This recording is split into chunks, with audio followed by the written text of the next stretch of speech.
Our guest tonight played 233 games for Fitzroy and Collingwood from 1982 to 1995. He won the best and fairest for Fitzroy in 1989. He represented Victorian State of Origin on 6 occasions, the first at the age of 18. He was an All-Australian in 1985 and was a member of the Fitzroy Lions Team of the Century. He was the CEO of the Collingwood Football Club for 10 years, and he is in his third year as CEO of the Melbourne Football Club, where he's presided over the setting of a club record memberships in a COVID-affected world. Welcome back to the Demonland podcast, Gary Pert. Hey, Andrew, George. Good to be here, mate. Gary, the last time we spoke, the club was about to embark on the 2021 season. We had just broken the 40,000 membership mark, and you were predicting that would reach the 50,000 with a lot depending on the performance on the field. Fast forward 20 rounds later, and the team has certainly held up their end of the bargain. However, COVID has not, keeping fans away from the footy. Despite this, we've broken a club membership record and now have 52,448 members. You must be wrapped with that. Yeah, look, it's a great sign, because what it means is that Melbourne supporters are actually saying, I've been a member in the past and I want to come back, or I've never been a member and I want to sign up for the first time, because breaking that record, because we've already clicked over 53,000 members, just says that our supporters are wanting to be connected and they're excited about what they're seeing on the field. So that's the most pleasing aspect. But as you said, halfway through the year, we were already over 50,000 and looking like we would end up between 55 and 60. But of course, then the shutdown happened and, supporters are looking at it going, I'm not sure if I can get to games. So our membership ground to a bit of a halt halfway through the year. Also, the last time we spoke, I asked you about that 75,000 target that you boldly laid out a couple of years ago. You're very quick and sure to answer that we will hit that target providing we play consistent, good brand of football and, of course, finals. Are you still gunning for that figure in the next coming years, despite all the turmoil that has hit the competition in the face of COVID? Yeah, I've got no doubt we'll get there. Like a year like this where we've been on top of the ladder for a big part of the year, without COVID this year, I've no doubt we would have got to 60,000, and then 2 or 3 years of really solid, consistent playing a great brand of football, making finals, getting into grand finals. If we can deliver that, I've no doubt that we'll get to 75 and past that. But it really is about not having a good year here and there. It really is about having an era of consistent performance that excites the supporters, and they want to be sitting there at the MCG cheering the boys on and love going to finals and seeing us play well in finals. That's what will get that number. COVID has impacted the 2021 season in a different manner to the 2020 season. Whilst matches for the large part have proceeded as planned, we've not been able to have crowds for a good chunk of the year. In addition, we weren't able to play our lucrative sold home game in Alice Springs and the Queen Birthday game at the G. How is this going to impact us financially come the end of the season? Well, if I was to give you a simple number, you're looking at about $8 million over the last 2 years as the impact to the Melbourne Footy Club. So last year, I think we spoke to your listeners about the fact that we were forecasting $1 million profit last year, and we ended up delivering a $3 million loss once COVID had closed down the competition for the most of last year. We played less games. And this year, again, halfway through the year, we had big crowds coming in, record membership growth, and we were forecasting a $4 million profit for the year. And pretty well from that midpoint, we've had no crowds, memberships ground to a halt, and that $4 million forecast profit will be doing well to break even. So in really simple numbers, it's already had an $8 million impact on the club. And, that's tough for any sporting organisation. We don't operate off big profit, so that's a huge impact to our club. Gary, since we're talking about COVID, like everybody is, despite all the uncertainty about it, the club has still been able to retain our major sponsors, but also add some minor sponsors in the form of Coin-Jar and Beyond Bank. How difficult has it been obtaining and retaining that corporate sponsorship in this environment, and what's the outlooks for the next 12 months in this regard? Well, it's a good question because I think every sponsor is doing it tough in their own industry as well. So the last 2 years is the perfect time for them to go, this is too hard and we'll save our sponsorship money. But retaining our sponsors has actually been very easy in terms of we have great relationships. We work very closely with them to deliver their marketing outcomes. They've all been really loyal and very proactive in outlining their support for the club. They're excited about what the next 4 or 5 years looks like, and they want to be part of it. So they've been amazing. A lot of them have signed up longer. A lot of them are paying more money, ironically, in their future deals. And they've just been so loyal and amazing because without that base number sitting behind the club, when you have years where you've had no crowds and membership is being capped as a result of that, it makes it really difficult for clubs to survive. So the sponsors as a base financial level that sits behind the club allows you to have that sort of resilience during these tough times. The club was pleased to announce a redevelopment to our training base at 𝗠𝗲𝗱𝗶𝗶, which included the oval being resurfaced and enlarged to MCG-sized length, Marvel's stadium-sized width. Can you just explain to our audience what the benefits of training on an AFL-sized ground is? Just like we've had out at Casey this year, I reckon that's had a massive impact on our performances this year. Can you just take our audience through that? Yeah, so you're 100% right. It's as everyone knows, we had to move out to Casey because we couldn't share our current training facilities at AAMI with the Rebels and Storm because of COVID restrictions. But one of the upsides there is that we've done the pre-season and we've trained this year on an MCG-sized ground. And it's a very high-quality ground, and it has made a very big difference because, as you mentioned, it's been 25 years since the Melbourne Football Club has had an elite training ground to do their pre-season and training on in preparation for games. So when Melbourne was pushed out of the MCG, where they used to train 3 days a week, and they went down to the Junction Oval, that was largely a cricket oval. So for a really important part of the year, especially during pre-season, the cricket pitch was fenced off and training had to be done, training around that central pitch area, which is not how the game's played.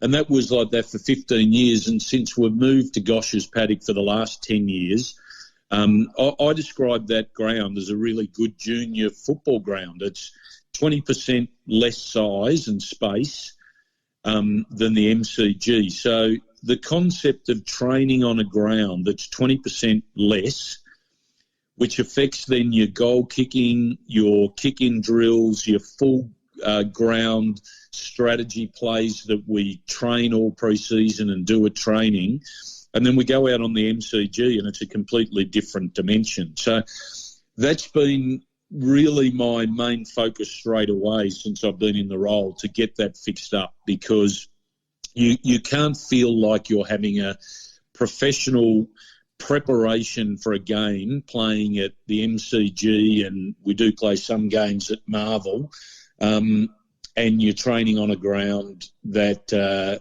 doesn't allow that to be happening at a professional standard. So it was probably for a lot of clubs that have already got their facilities established, that wouldn't have been, that big an announcement, wouldn't have been that exciting. But for the Melbourne Footy Club, it'll be the first time in 25 years we end up with basically an MCG-sized ground, and we can do all our pre-season there and in-season, and that's both for the AFL and the AFLW team. So it was very significant, and those that tuned in to the press conference, Gillon McLachlan on behalf of the AFL and Minister Martin Pakula both talked about getting the ground in place was an important stepping stone to establishing a new high-performance club base within what we believe is the best elite sport inner-city training precinct in the world. Like, when you look at that space that we want to remain part of, it operates at an international standard, and that's good for our club for the next 50, 60, 70 years. George was going to ask you another question. He'll ask you that in a minute, but while you're talking about the actual holy grail of having a true home base, so you sort of alluded to that. How far off do you reckon we are on that front? And can you give us any updates there? So, you know, as we've talked about before, I'm part of a working party with the AFL and the state government, and have been for the last couple of years on getting the ground sorted out and then identifying a location and establishing a base in conjunction with the state government, because it's all their land, let's face it. And so it moves as quickly as the government moves, which can be frustrating for an AFL club that wants to move quickly on behalf of its supporters. But it's certainly in the best place that it's ever been. But again, the way these things operate is it won't be at my discretion to talk about anything until it's actually set up and ready to go and funded and approved by all the stakeholders involved at all levels of the government and the precinct, and that involves all the other sporting stakeholders in that area. So it can be frustrating, but what I can say is it's progressing to a point that it's in the best place it's ever been, and we just keep on moving it along. Gary, you just spoke about the quality of the service, particularly at 𝗙cie, and in the past we've been told about one of the problems at 𝗟𝗶𝘀𝘁𝗁 paddock was that we didn't actually control the maintenance of the oval, which lay with the Melbourne Olympic Park Trust. And an example of it we were told was, for example, the amount of water watering that was occurring on the oval, particularly in summer. Will we have input and controls into that into the future? Well, when you look at the ground and you just stand on the edges, and it all just looks like a green oval and it looks fantastic. But the reality is MOPT does a very good job of maintaining those ovals. But ovals, the surface has a lifespan, and what actually happens is it gets compacted down and the quality of the grass deteriorates over time. So no matter what sort of maintenance you're doing, the oval at 𝗙cie, which is a newer surface, is always going to be spongier and softer and better quality for the players, so they don't get sore feet. It's better for their movement. They can feel the difference. So for us looking at it, it all just looks like green grass. But the players can tell the difference, and that's why not only are we reorientating the oval so that it can fit within the trees, we need to reorientate it. We then need to change the levels of it and resurface the grass at the same time as we're enlarging the oval space, and the players will notice a difference. So an oval probably has, let's say, 10 to 15 years as a lifespan before it needs to be resurfaced anyway, and 𝗟𝗄𝗁𝗁𝗏 is way over that. That's excellent, Gary. But let's talk a bit of football. We've spent 10 weeks at the top of the table, and hopefully we're going to finish in the top 4, giving ourselves the best chance at a tilt for the flag. You must be very pleased with the overall performance of the team this year, but how have you rated the team so far? Look, I think I talked to all your listeners a little while ago after we'd done the review at the end of last year, and it was very apparent to me while doing the review that we did have the talent in the player group, and our best performance, we didn't really need to get our best performance to a higher level. that held up against really any of the clubs. What it was all about was about consistency. So we weren't playing out 4 quarters, and we were putting up very different performances one week compared to the next. And the top 4 teams, as part of that review, when I looked at benchmarking the best teams in the competition, it was all about their consistency. And the teams that play off in grand finals, their best quarter isn't necessarily better than other teams, but they just do it more often and they do it every week. So it's the consistency that I've been happy about this year. I know we've got a lot of talent in the team, and they're showing that. And, we haven't been perfect. There's been games that everyone knows that against some of the lower teams we shouldn't have lost, and we did. But it is very hard for any team, as we've seen this year, to be at their best every single week. And we just need to keep on working at that. And I still think we've got a lot of improvement as we come into the finals, about getting our lineup right, about getting our movement of the ball into the forward line. And a lot of how we go in the finals and during that period is going to come down to how well we convert our goal kicking once we get it inside 50 as well. So these are all things we're still working on, but I've been very happy with the coaching combination. I think Alan Richardson's doing a great job overseeing the performance of the AFL team. And I think the player leadership group has stepped up this year. And I don't mean only 𝗟𝗶𝘀𝘁𝗲 and Jack Viney. I mean, there'd be 10 players now that are really making a difference on and off the field, that are our team leaders and want to play in finals, and they want to play in grand finals and win a premiership. And they're doing far more than just worrying about their own performance now. So they're all pleasing signs. In our conversation prior to round 1, you said that a pass mark for 2021 was playing the type of footy to compete and win finals. We're obviously going to be playing finals, so we're part of the way there. And I'm not trying to ask you to move the goalpost, but has the goal changed, given that we're probably sitting in a much better position than any of us anticipated when we were chatting in March? That's right. And look, we could be sitting here on the same wins and losses, but 3 of our losses might be against the 3 top teams that we know that if we meet them in the finals, we can't beat them. And, that'd be something that'd be a problem, because we obviously don't have things right. But as we sit here now, we know that any team that we're going to play in the finals, we can beat, and we've shown it. And we've shown that we've got the talent and a style of play that at our best, we can beat all those top teams. So I think, based on where we were at the start of the year, to be making the finals, to be playing a style of game that can hold up in finals and beat the top teams, I think we're, in a really good spot from where we started the year.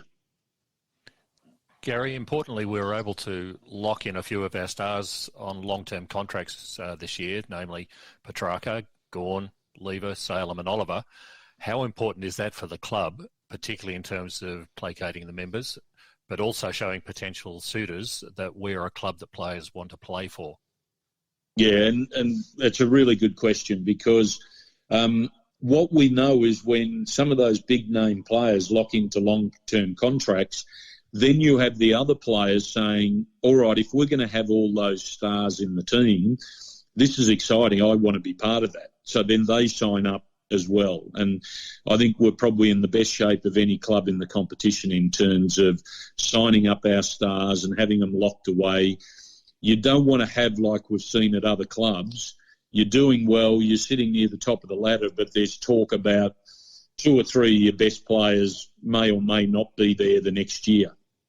So our players and our really core group have signed up. I don't think there's any doubt that they've signed up for a number that if they wanted to go to the open market, they could have got a lot more money. But they love Simon Goodwin. They love where the program's at. They want to be part of it. They see the next 4 or 5 years as very exciting.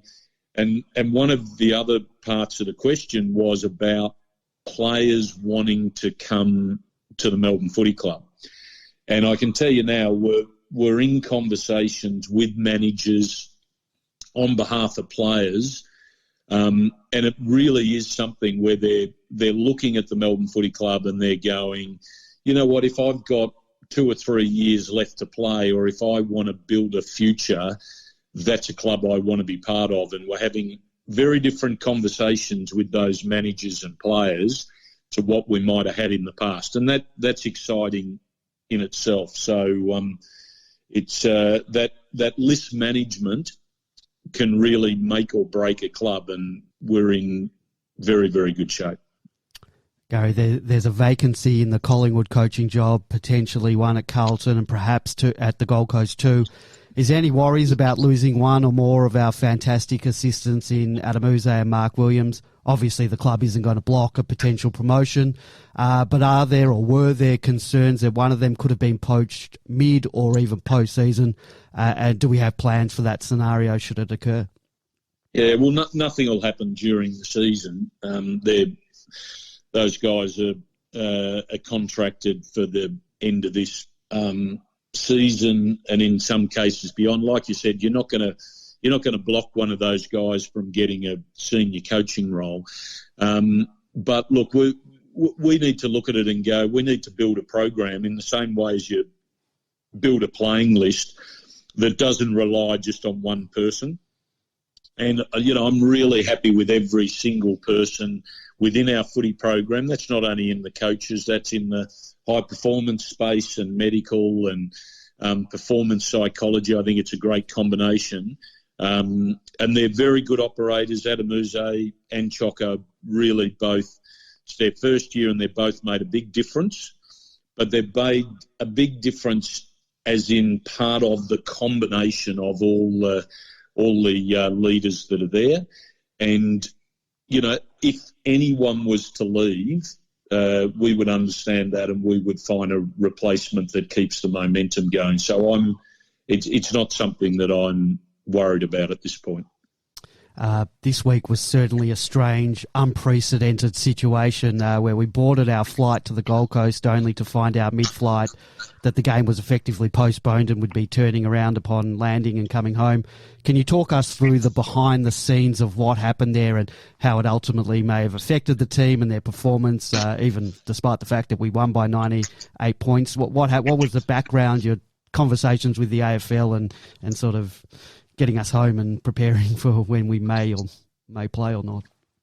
Yeah, well, your listeners might think that every time we run out onto a ground, that this is just like any other season. But the weekend just reinforced what we're dealing with at the moment. That Gold Coast game obviously was going to be, we were going to be playing the Gold Coast. We were going to be playing that in Darwin. Then we couldn't play it in Darwin. It was coming back to the Gold Coast. So then we're flying up to the Gold Coast, and then I had Travis Old ring me and say, you're not going to believe this, the government's closed us down. We're going to be diverting you to Canberra and then flying you straight to Perth, which I text Alan Richardson only to be told that the airline pilot had overruled that and said, no, we're going to Brisbane. So then when the guys landed there was confusion of whether the game was going to be pushed into that final bye round at the end of the year. In the end, it was a matter of probably 10 different telephone calls with all different people at the AFL and within our coaching group to get it to a point where we said, no, we want to play the game this weekend.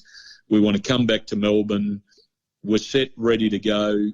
Play us on the Sunday or the Monday anywhere, but we want to get this game done.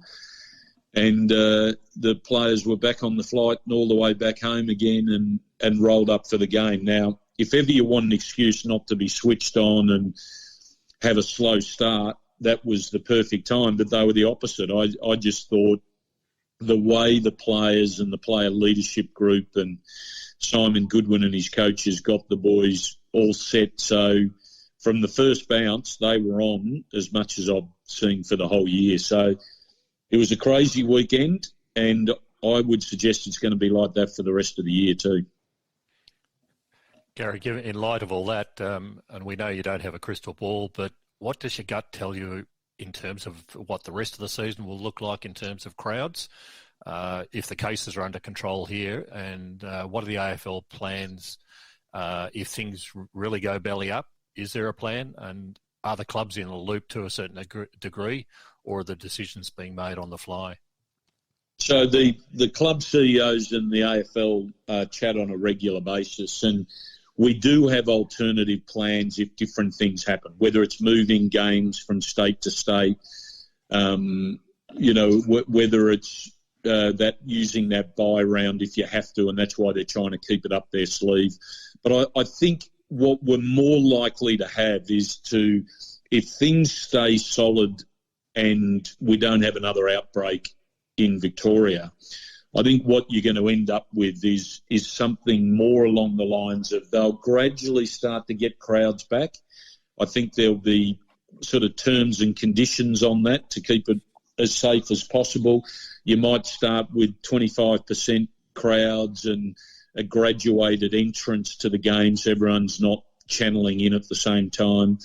And I think everyone would like to see that those crowds gradually build over the final series. There might have to be more games played, if not all games played in Melbourne, and just relocate all the finals teams into the one spot.